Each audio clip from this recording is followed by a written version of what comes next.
COVID actually started with the first case, then it spread throughout the globe and it caused the pandemic. Then this virus mutated again, and the new strain was there. So the existing antibodies was not actually protective against the new strains, and we saw the very bad second wave recently. So the same thing, the same concept applies again. What we see, there is a herd immunity right now. A lot of people have got affected by the COVID virus. They are carrying the antibody, and as such, the transmission of the virus is low. But if the appropriate precautions are not carried forward and at the individual level, we can still expect the third wave, and similarly, maybe later on also these spurt of cases can come and go. So we have to take care about this, because viruses, they mutate itself, and once the antibodies in the blood declines, as with the time it happens around 3 months if we see Indian population, so we can expect a third wave very soon if proper precautions are not taken care of. As the new strains, we have already talked about, the new variants are there, which are variants of concern related to COVID virus.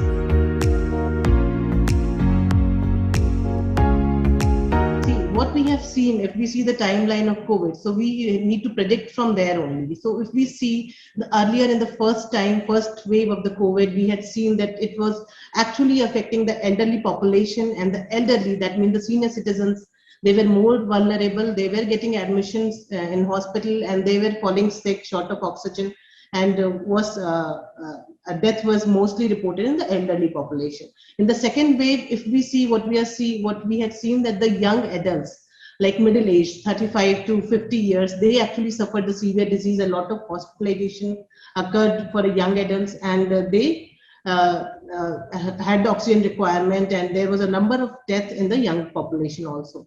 So this time, as we see, we are actually worried about if this timeline is actually going to apply. We might see even younger population, maybe children also, that they are getting affected, and that is really really a worrisome thing if the children population, because we see we don't have vaccine also right now approved for the children population, and they're not getting the vaccine also. Compare, like we know that the vaccine that is approved is above 18 years of age in our country right now. So that's actually, that can be bad if the younger population is getting affected, especially the children.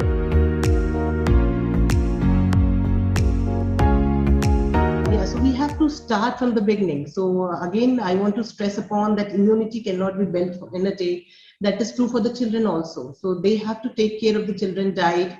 The children should be doing regular exercise also, that they are playing, they are mentally fit, they are physically fit.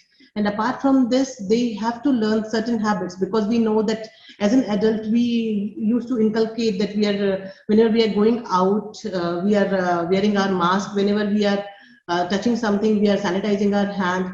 So that habit has to be inculcated in the children also. And this has to be done. No government is going to inculcate that habit in your child. So that has to be at the parent level, that they have to understand how to teach their children that the basic habits of hygiene, that they have to practice when they are going out to play. Like if we see the COVID cases are down and some children are going out in the park to play, so in that case they can just practice the basic hygiene, like sanitizing their hand, not touching here and there, and they're touching their something outside, they can just avoid touching their eyes, face and nose. And that is how we can teach our children that don't touch your face without washing your hands. So washing hands, sanitizing hands, wearing a proper mask when they are going out, and avoid at least like going to parties with the children. So this will not expose them to the virus. And even if the virus is there, like the mask itself can protect with all sort of variants, whatever whatever way the virus mutates, it is not going to cross through your mask. So mask is going to be a very important step both for the kids and for the adults.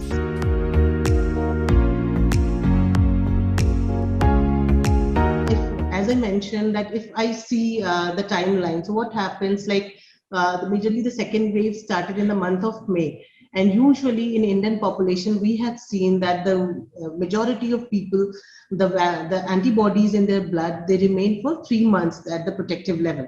So if taking that into account, if we see the May, June was actually the month when we had the second wave. So taking that into account, 3 months later to that, maybe August, September, or if we are taking good precautions, we can delay it maybe till November, December.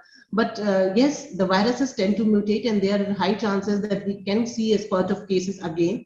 The key area here we have to focus is for the preparedness of the virus induced disease. If whatever severity it comes, we are ready to face that in the form of that our healthcare infrastructure has been strengthened, and we are not losing on oxygen supply or drugs or any hospital beds.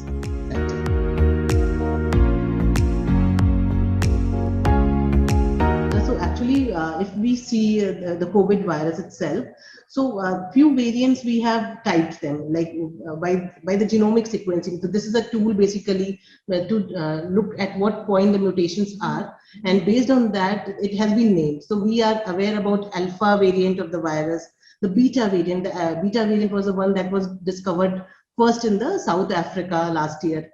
Then we have talked about the gamma variant that was from the Japan. So most dominated variant in the first wave was alpha variant that initially was reported from UK.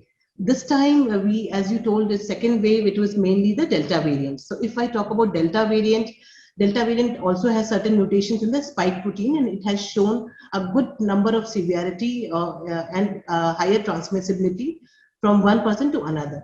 Now, the variant of concern these days are Delta plus variants. So if I talk about Delta plus, this Delta plus, apart from the Delta mutation, that Delta variant mutation, that it also has another mutation that is called K417N mutation, very much talked about, as this mutation was also present in the Beta variant that was discovered in South Africa.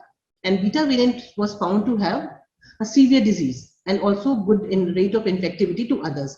So if I combine both these, so this is actually a variant of concern. Delta plus could be a new variant of this COVID virus that can be the cause of third wave, because as we see that this Delta plus variant, the existing antibodies against the Delta variant of the COVID virus is also not showing a very promising result when it comes to the protective efficacy, and also related to the vaccine itself, the current available vaccine, the Delta plus variant has shown inferior protective efficacy when it comes to the symptomatic disease. So there is a difference between symptomatic and the severe disease of COVID. So it has shown a limited efficacy when it comes to symptomatic disease and transmissibility of the infection. So whatever research has been done till date, Delta plus is definitely a variant of concern when we talk about third wave. For viruses, the COVID virus itself, we had seen a lot of symptoms related to first wave. We had upper respiratory tract symptoms like having sore throat, rarely rhinitis was there, cough was there.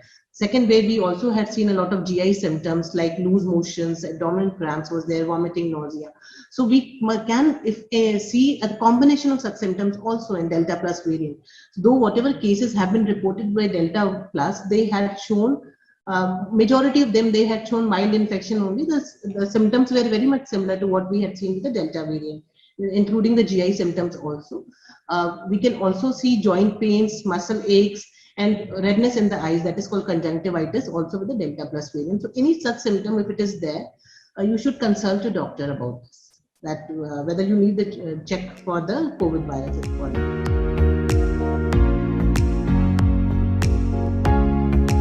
So as I mentioned, it's a variant of concern even for the vaccination also, but whatever data has been analyzed till this time, it has shown good efficacy against severe disease. That means the chances of hospitalization might be less, but yes, symptomatic disease, it has not shown much efficacy, protective efficacy against Delta plus variant. Also, I must emphasize that it is not only the Delta plus variant, though it's a variant of concern regarding the third wave, but other variants are also circulating and they can also infect. They have not gone anywhere. Like if I talk about alpha, delta, or beta variant, or the gamma variant, they are also there, and they can also infect, and these vaccines have shown good efficacy against those strains. So vaccination, there is no replacement to getting vaccinated against COVID. You get yourself vaccinated, that can actually protect you from getting a severe disease, whatever variant it is. and practice your COVID appropriate behavior. So these two things, if you are following at individual level by keeping your vaccination updated and the COVID appropriate behavior, I must say the chances of getting severe COVID will be less, and also you will be not transmitting the infection if you get infected to others if you are having COVID appropriate behavior and isolating yourself on time, as I whatever symptoms I have mentioned. If those symptoms are there, isolate yourself before getting the COVID test and consulting.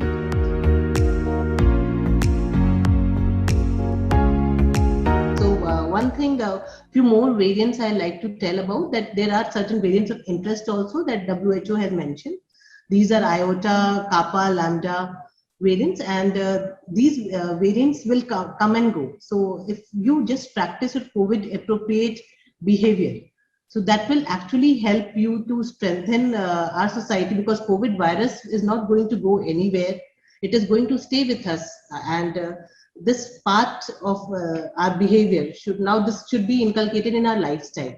So if you follow this at individual level, we can definitely cut short the transmissibility of this virus. And second, at the administrative level, at the government level, as a healthcare professional, we all should work to strengthen the facilities at our healthcare sector, that there is no shortage of any medicine supply or any hospital beds when it comes, whether if the third wave hits again our country. Thank you.